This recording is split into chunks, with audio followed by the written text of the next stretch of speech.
I'll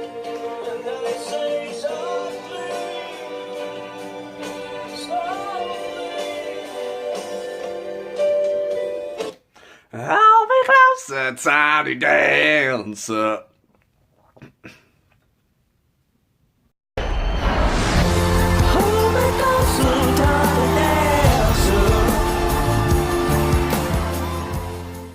Okay, for this video, I'm going to channel my inner Elton John, and I'm going to wear these bitchin' sunglasses, I'm going to show my receding hairline, and I'm going to call everyone bitch.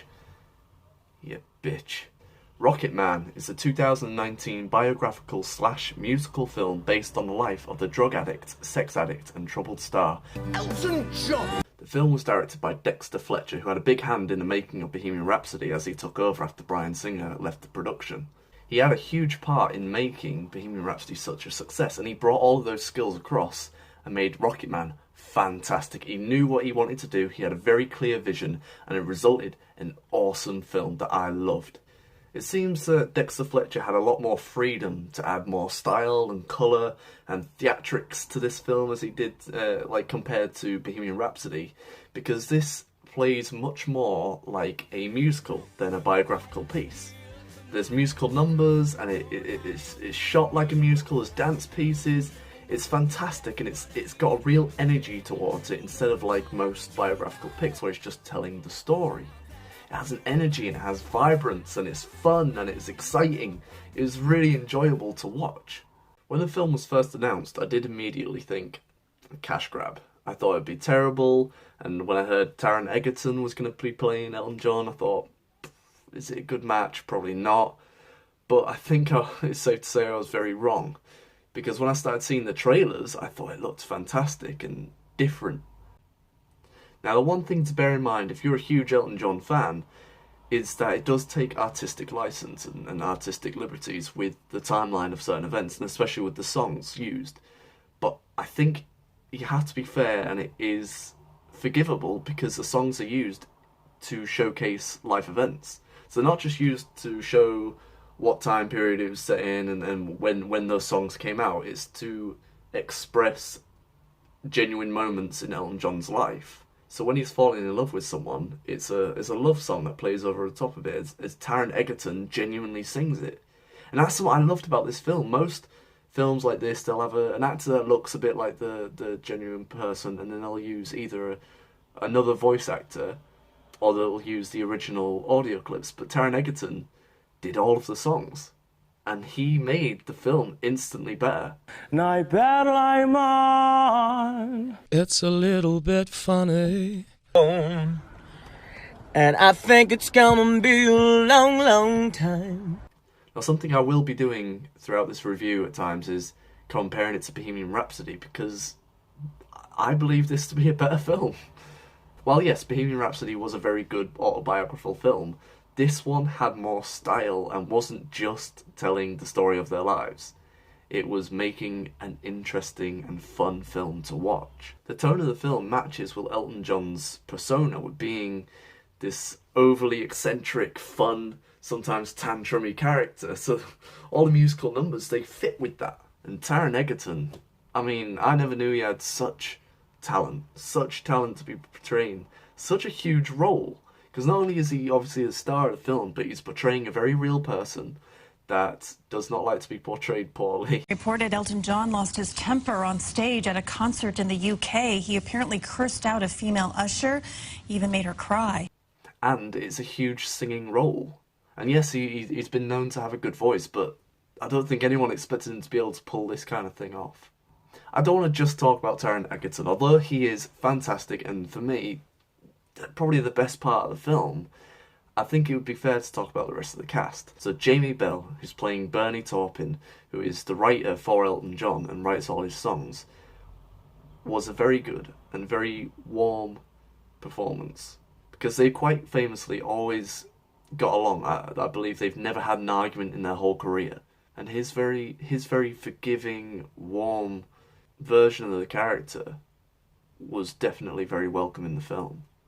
Stephen Graham, who I've talked about on this channel before, is fantastic as the manager. You can tell he's genuinely having fun with the role. There have been a few controversies surrounding that portrayal of the character in regards of his son in real life is now trying to sue the filmmakers for defamation of character.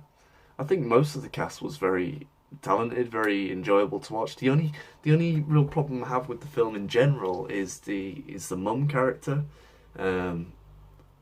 Like, it's known that she wasn't very supportive of him, and that's why he's had a lot of supportive issues in his life, and that's showcased in the film really well. But I think it's either the writing, or it's the actress, or it's both. I just think she's a little bit over the top and trying to bring and force too much conflict towards the character. I think she felt too much like an over-the-top, unlikable character. Like, she was trying to be unlikable. I know that that's her job and everything like that, but it felt like someone playing a role. One more small query I could have with the film is perhaps showcasing the timeline. Because the way it's set out is Elton John is in rehab, and he is looking back on his life, and the film keeps returning to the rehab sessions and the therapy groups as a framing structure for the film, and I think it works really well because it gives us a way to hear it from his side. The only problem is sometimes it's not very clear when the time is set, and so throughout the film you're wondering what's the time frame, how long is this set from the last scene. If they could maybe make it a bit more clearer, that would perhaps make it a cleaner story to follow. Overall, it doesn't bother me too much because of the style of the film. If it was more realistic, like, say, Bohemian Rhapsody, I'd have a quarrel with it. But because it's set in such a dreamlike, colourful theme, it's acceptable that it's unclear when everything's set. I adored all of the dream sequences, especially when Elton John tries to commit suicide by taking multiple Valiums and pills and everything, and then he goes outside and expresses to everyone, for my next trick, I'm going to kill myself, and proceeds to fall into the water. The scene then follows through into him sinking down to the bottom and seeing his child self on the bottom of the pool playing the piano, and he continues singing the song while he's drowning, and there's something about that, it was very moving. The song fit. I think any other director that didn't know where they were going with the film would not have pulled this off, but Dexter Fletcher clearly knew what he wanted to do and just set out and did it. It's almost like when he was doing the film, he was holding the audience and the filmmakers by the hand saying, just trust me, go with it. And it paid off. I think the film does live by Elton John's mantra of being the lows are very low and the highs are extremely high. So when he's low, it feels dreadful. You want to feel like he does. Although he's not portrayed as the perfect person, the film's very honest that he was not very pleasant at times. But then it also does get you on his side with things. You do understand why he is the way he is. He wasn't loved. When he was younger, he didn't feel loved, especially not by his dad. The whole theme of the film being, Dad, why won't you hug me? Or when will you hug me? All the costume designs were fantastic and really showcased Elton John's look and almost went further with it. Because during the end credits, you can see bit by bit comparisons with the costumes. You can see they really found where he was going with his costumes and just went a bit more further with everything that we can make today that they couldn't at the time. I knew from the start of the film that I was going to love it because I knew that Taron Egerton was putting his all into it. As soon as he walked through those rehab doors, dressed in his demon outfit, looking awesome, and then sits down and starts telling his story, I knew this was going to be brilliant. I think a lot of people my age, especially, you might not be Elton John fans. You all know the music, but you don't know a whole lot about him. And I think this is the perfect thing to watch because you relearn everything about him that, see, our parents already knew. He was a fascinating character. He was an enjoyable persona to follow. It's clear that Dexter Fletcher had a very clear vision for what he wanted to do with this film. Bohemian Rhapsody was very dedicated to having a low age rating because it wanted as big an audience it could get. And the stories are both quite similar. They're both about two majorly famous singers, and it tells their story from becoming nothing to everything. They're both struggling with their sexual orientation. They're both struggling with drugs, both struggling with egotistic problems. Like, they're both very similar characters, and the stories would have been exactly the same if it was told the same way, but luckily Dexter Fletcher had the brain to understand that Elton John should be shown in this more eccentric way. He knew that he couldn't hold back. He knew he had to do a higher age rating and go all out. Show the sex scenes. I believe this is the first Hollywood movie to show a full gay sex scene. It wasn't afraid to show the drug abuse or anything like that. It went all out and told a very honest story. This film was incredibly enjoyable. I really do recommend people go watch it, especially in cinema, just because the music's so grand. It makes you want to get up and dance, but you can't do that because you're in a cinema and people will complain. Yeah, don't do it.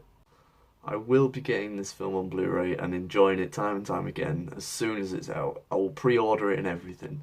This film, it was just fun. It was just a fun, enjoyable film. If you like musicals, watch it. Even if you don't like musicals, you'll still probably enjoy it. I know it's been a while since I've uploaded on this channel, but I actually need to take a break to go to uni, start my first year at uni. But now I've got my process going, I'm going to be uploading more, so look forward to that. But for now, I will just say, go enjoy Rocketman. It's a fantastic film. Taron Egerton is the best, and the directing was brilliant. And I'll see you on the next video.